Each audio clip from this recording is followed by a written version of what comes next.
Los grandes egipcios.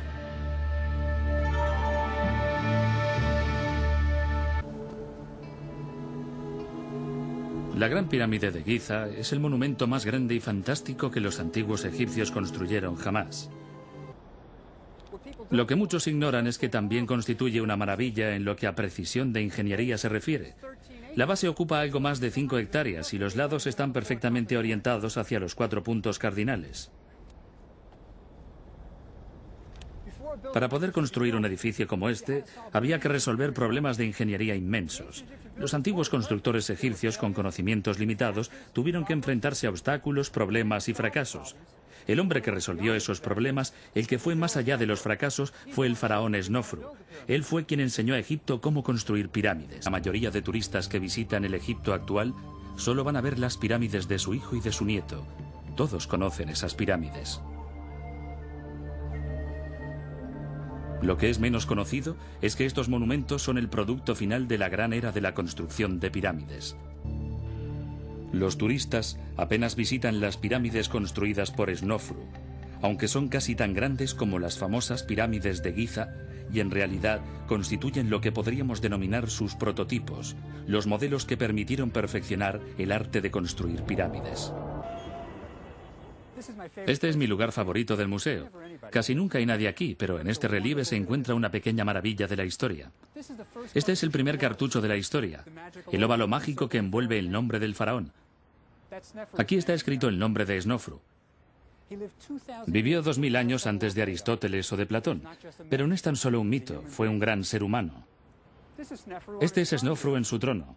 Llevó a cabo el mayor proyecto constructivo de la historia, ya que sin Snofru no habría pirámides. Fue un faraón, pero también un dios en la tierra, y por su condición divina necesitaba una tumba que fuese la más maravillosa creación que la mente humana pudiera concebir. Necesitaba una pirámide. En Egipto hay más de 70 pirámides. Las que visitan millones de turistas cada año son las que tuvieron éxito, mientras que las otras yacen inadvertidas en los remotos desiertos de Egipto. Son las pirámides menos afortunadas, las que fueron abandonadas. Pero el primero que consiguió construir una auténtica pirámide fue Snofru. Este genio, apenas conocido, gobernó en los inicios de la civilización egipcia. Pero Snofru no fue el primero en intentarlo. Todo empezó en Saqqara. La pirámide escalonada de Saqqara fue construida durante la infancia de Snofru y causó un profundo efecto en su ánimo. Lo asombroso de la pirámide escalonada es que fue el primer gran edificio de piedra que se levantó en el mundo. Fue diseñada para el faraón Djoser. Su arquitecto quería crear un gran complejo funerario para su rey, de manera que diseñó una gran mastaba y colocó encima de ella otras más pequeñas, obteniendo así un escalonamiento semejante al de un pastel nupcial. Debido a que se trataba del primer gran edificio de piedra del mundo, sus constructores se encontraron con numerosos problemas.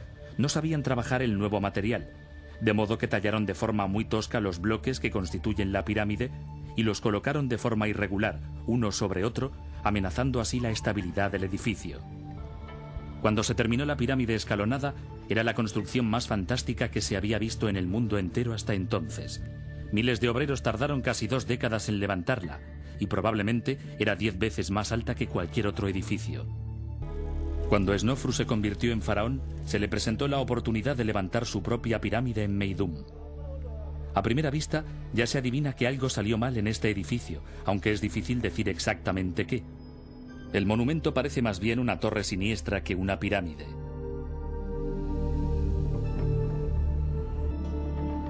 ¿Por qué las paredes de la cámara funeraria son irregulares? Como si no estuvieran terminadas. ¿Dónde está el sarcófago del faraón? Sin embargo, este edificio sigue representando un importante adelanto arquitectónico, ya que contiene la primera cámara funeraria de Egipto construida por encima del nivel del suelo.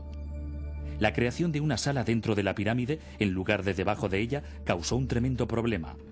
Con todo el peso de la pirámide gravitando encima, ¿cómo evitar que el techo se viniera abajo? Snofru solucionó el problema haciendo avanzar progresivamente los bloques de piedra de los muros a medida que estos iban subiendo, de manera que el último bloque, el que forma el techo, mide tan solo unos centímetros. Así fue como se resolvió el problema y se creó la primera cubierta con bóveda en saledizo de la historia.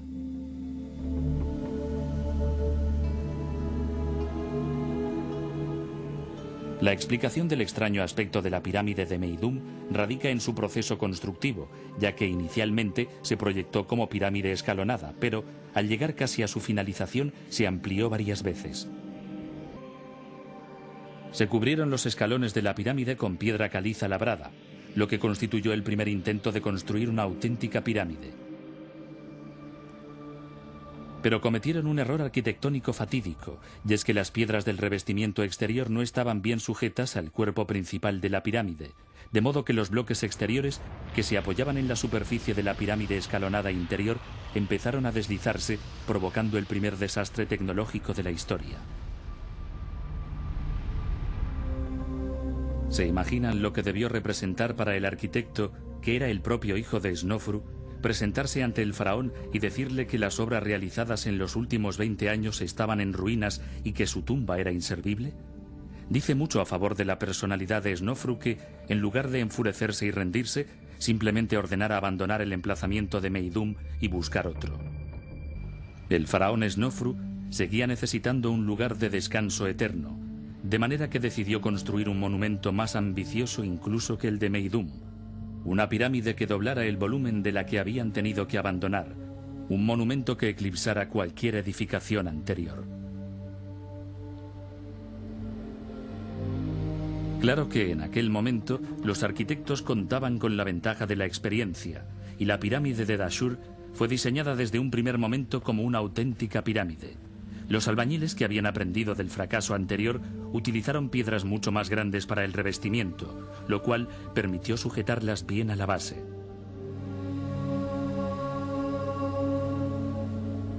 También inclinaron los bloques hacia adentro, en dirección al centro de la pirámide. Esta técnica tuvo tanto éxito que esta pirámide es la única, hoy en día, que aún tiene las piedras que la cubren en su sitio. Este pasadizo fue diseñado para bajar el sarcófago hasta el corazón de la pirámide.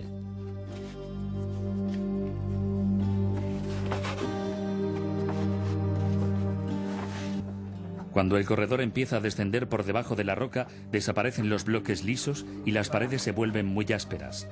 Aún quedan unos 45 metros de recorrido subterráneo. Después de estar agachado tanto tiempo, es un alivio y una sorpresa entrar en una estrecha sala cubierta con una bóveda en saledizo de 13 metros de altura. Para llegar hasta la cámara funeraria se tiene que trepar por una escalera de cuerda.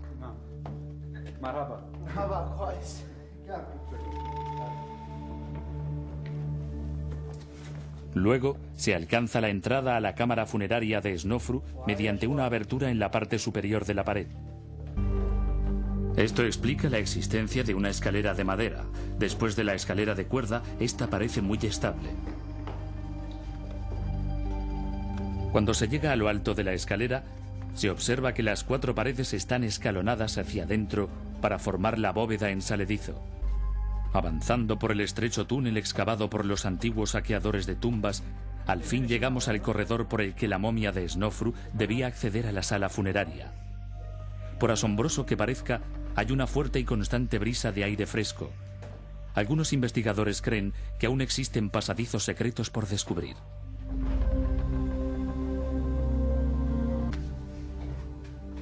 Al fin llegamos a la cámara funeraria.